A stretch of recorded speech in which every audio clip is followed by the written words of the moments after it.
Hello and welcome to Studio RC, your daily encouragement for your recovery and your faith.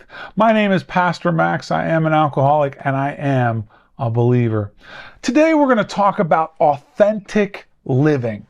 And one of the things in recovery that we realize is that maybe we had been living a lie, or at least there have been lies along the way, covering up our usage, our drinking, our drug use.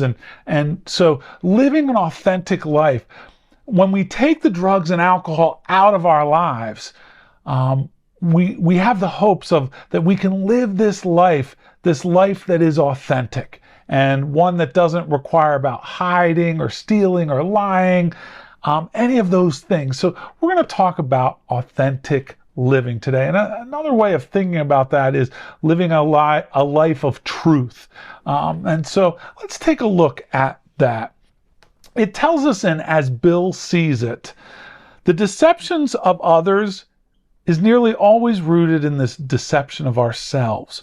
When we're honest with another person, it confirms that we've been honest with ourselves and with God. The truth is, we can't be honest with somebody else if we're not being honest with ourselves.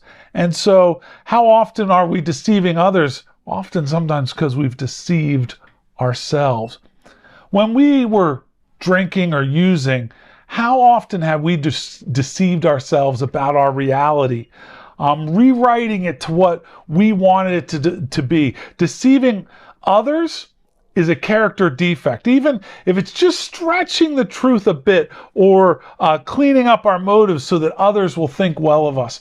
In early recovery, I had a person come up to me, and this great pillar of recovery, and someone I look up to, and had a lot of time and had just this sort of this aura of peace around him. And he asked after one of my shares, he said, "Now, did everything that you just shared, was it truthful?"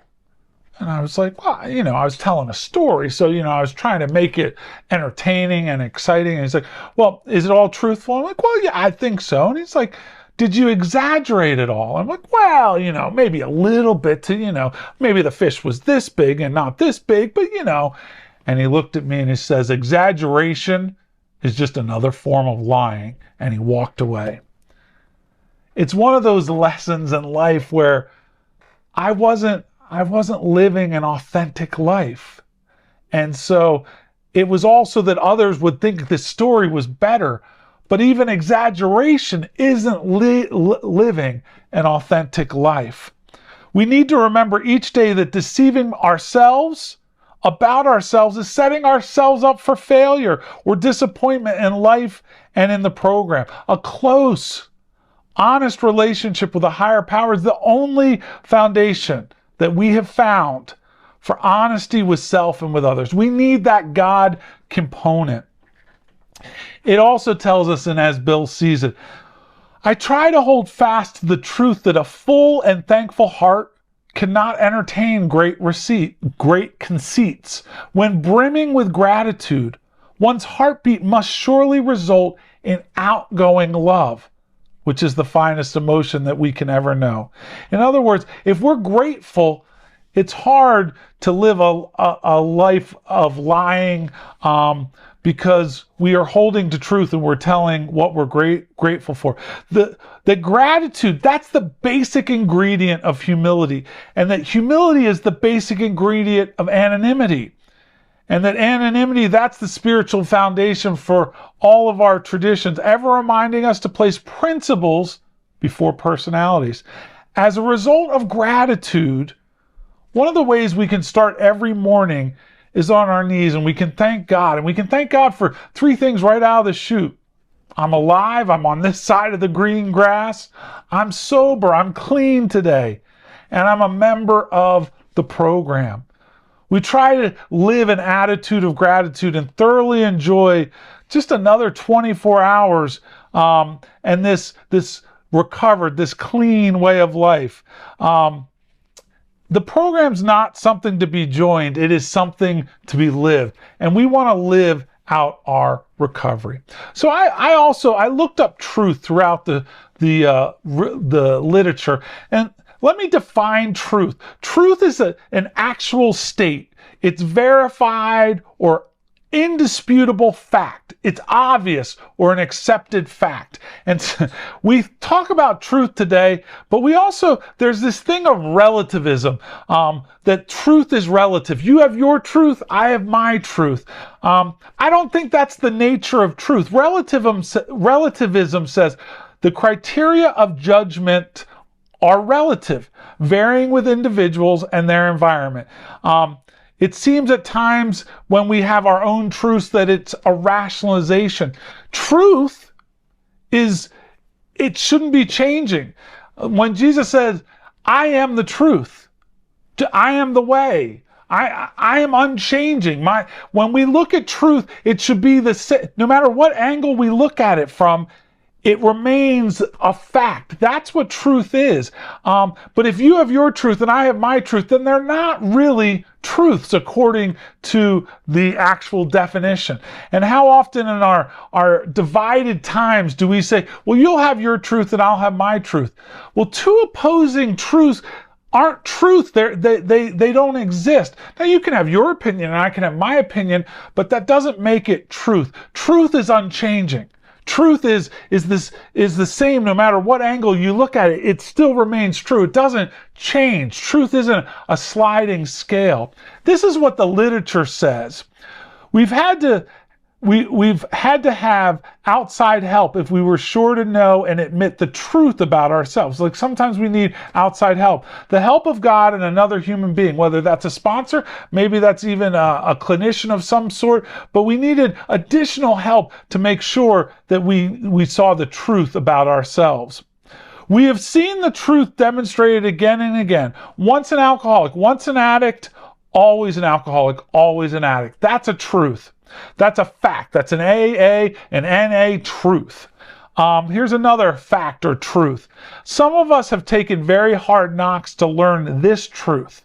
Job or no job, wife or no wife, spouse or no spouse, we simply do not stop drinking or using so long as we place dependence upon other people ahead of our dependence on God. That's a truth. That's an AA fact. The moment we catch even a glimpse of God's will, the moment we begin to see truth, justice, and love as the real and eternal things in life, we're no longer deeply disturbed by all the seeming evidence to the contrary that surrounds us in purely human affairs. We just need to get a glimpse of God's will, and then we begin to see truth and justice and love. It tells us in the 11th-step prayer, Lord, make me a channel of your peace, that where there's hatred, I may bring love. That where there is wrong, I may bring the spirit of forgiveness. That where there is discord, I may bring harmony. That where there is error, I may bring truth. That where there is doubt, I may bring faith. That where there is despair, I may bring hope. That where there are shadows, I may bring light. That where there is sadness, I may bring joy. Now, one of the things that I have learned, and I might have shared this before, my favorite Russian proverb, I only know one, so it is my favorite, but it's the only one I know. It says that a hammer can forge steel or break glass.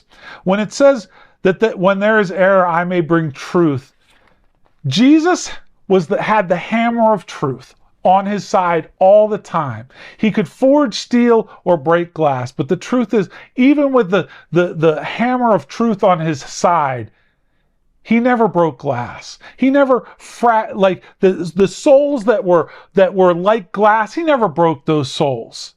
He always forged with his truth. He never broke the fragile. And so we want to use truth not as a hammer to teach somebody or put them in their place. We want truth always to build up, to encourage, and not to shatter. Here are some thoughts on honesty, because I think honesty goes hand in hand with truth. There are those too who suffer from grave emotional and mental disorders. This comes from how it works. But many of them do recover if they have the capacity to be honest. If we have the capacity to be honest, we have the ability to get sober. It talks about rigorous honesty. It talks about honest appraisal. It talks about doing serious or superficial, an honest desire to stop drinking or using, an honest desire to let God take us to better things. We want to have the honest effort to practice these principles in all our affairs. It talks about in the 10th step to have an honest regret. We want to have an honesty with God. We are honest with another human being. When we're honest with another human being, it confirms that we've been honest with ourselves and with God. We must be entirely honest with somebody if we expect to live long or happily in this world. So honesty, that truth. It will not take long for you to decide if you are honest with yourself about it in regards to your addiction and in regards to your recovery. So honesty, hand in hand with truth, they go together. Now, I want to share two scriptures that are that I think are really important. One comes from John 8, verses 31 and 32. It says, "To the Jews who had believed him, Jesus said, 'If you hold to my teaching, you really are my disciples. Then you will know the truth, and the truth will set you free.'" Now, what if I said that truth is a person rather than a fact? Every time we say truth, we're really talking about a person. Jesus said, I am truth. Like Jesus is truth. The truth will set you free. Jesus will set you free. You will know the truth. You will know Jesus, and Jesus will set you free. Another scripture comes from John 14. And this talks about, this again is about that authentic living. "Do not let your hearts be troubled. You believe in God, believe also in me, believe in Jesus. My Father's house has many rooms. If it were not so, I would have told you." And Jesus is talking about heaven. "If I'm going there to prepare a place for you, and if I go and prepare a place for you, I'm going to come back and I'm going to take you to be with me so that you may be where I am. You're going to know the way to this place where I'm going." But Thomas said to him, "Lord, we don't know where you're going, so how can we know the way?" And Jesus answered, "I'm the way and the truth and the life. No one comes to the Father except through me. If you really know me, you will know him. And you'll know my Father as well. From now on, you do know him and have seen him." Why? Because you know Jesus. And I'm the way, I'm the truth, I'm the life. So think of when we say truth, truth is a person, not a fact. And so let the person of Jesus set you free. And let that be the truth that you put all other truths against, is the truth, the person of Jesus, because Jesus is the truth. He's life. He's the way. And so know tonight, do not let your hearts be troubled, because you know the truth, the personhood, the person of Jesus. That's how we live an authentic life. That's how we live out truth. That's how we live an honest life, is by knowing and following and living out the principles of this person of Jesus. When you let Jesus be that higher power, that power that's greater than yourself, truly that will open you up to so many incredible things in your life. May you be blessed by the one true truth that is Jesus. Thanks so much for coming to Studio RC. And remember, Recovery Church, 12 steps, one goal. God bless, and we'll see you next time.